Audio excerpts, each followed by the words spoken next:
नमस्कार। अखंड आर्यवर्त चैनल पर मैं आप सभी का स्वागत करता हूं। अगर आप इस परिवार का सदस्य नहीं बने, कृपया सब्सक्राइब बटन दबाइए और इस परिवार का सदस्य बनिए और रोज़ नई नई वीडियो देखा करें। आज की वीडियो में हम बात करेंगे क्या तिब्बत भारत का हिस्सा बनेगा।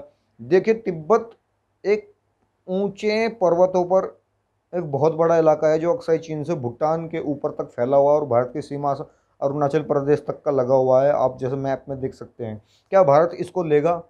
देखिए, कोई देश खुद किसी देश को नहीं ले सकता। अगर कोई दूसरा देश सहमति दे कि हम इस देश में सम्मिलित होना चाहते हैं, तो ही देश अगला उस देश में सम्मिलित हो सकता है, वरना ये अंतर्राष्ट्रीय नियमों का उल्लंघन होगा। ऐसा तो हर बड़ा देश किसी छोटे देश को कब्जा ले। दूसरी बात, 1950 के आसपास चाइना ने तिब्बत में लगभग 12 लाख लोगों का नरसंहार किया, जिसमें 2 लाख लोग सरेआम मार दिए गए।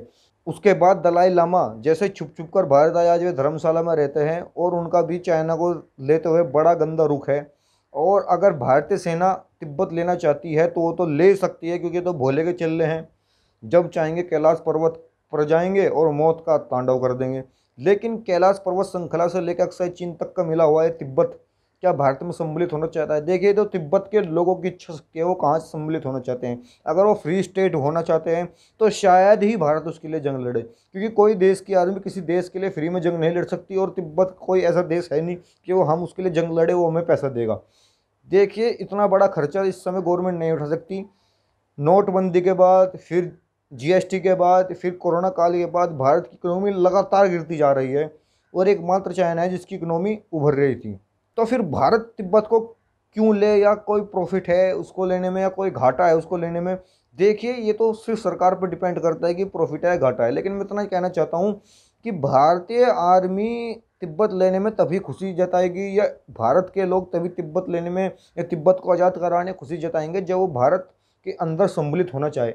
ऐसे कोई आर्मी किसी के लिए नहीं लड़ती, क्योंकि तिब्बत छोटी मोटी टेरिटरी नहीं है। उसके लिए ट्रिलियनों डॉलर का खर्चा हो सकता है उसको आज़ाद करवाने के, क्योंकि सारा पहाड़ी पठारी इलाका है, कोई सड़कें नहीं है, टैंक तोप जाने की कोई डायरेक्ट सुविधा नहीं है। आर्मी कैसे जाएगी, उनका इक्विपमेंट कैसे जाएगा, रोज़ के रोज़ रॉ मटेरियल्स उनके पास कैसे जाएंगे, एमुनेशंस, गोला बारूद, बुलेट प्रूफ जैकेट, खाना, रसद, ये लगातार कैसे जाएगी? ऐसी सड़कें नहीं है। तो एक एक बहुत खतरनाक एक कठिनाई है वो सेना के लिए, एक कठिनाई है वो आर्मी के लिए, और एक कठिनाई है वो सरकार के लिए कि वो इतनी बड़ी चीज़ को, इतनी कठिन चीज़ को मैनेज कैसे करें। खैर, आर्मी के मैनेजमेंट को मैं इतना सभी शक नहीं करता, क्योंकि सैल्यूट करता हूँ मैं अपने देश के जवानों को जो लड़ते हैं और एक एक 20-20 के साथ लड़ता है। और अगर किसी दिन भारत ने अक्साई चीन इलाका कब्जाया और पाकिस्तान का जो है पीओके वाले एरिया कब्जा, अगर आप इस मैप में ज़रा ध्यान से देखो तो आप देख सकते हैं कि इसके अंदर चाइना की बड़ी मेन सड़कें गुजरती है।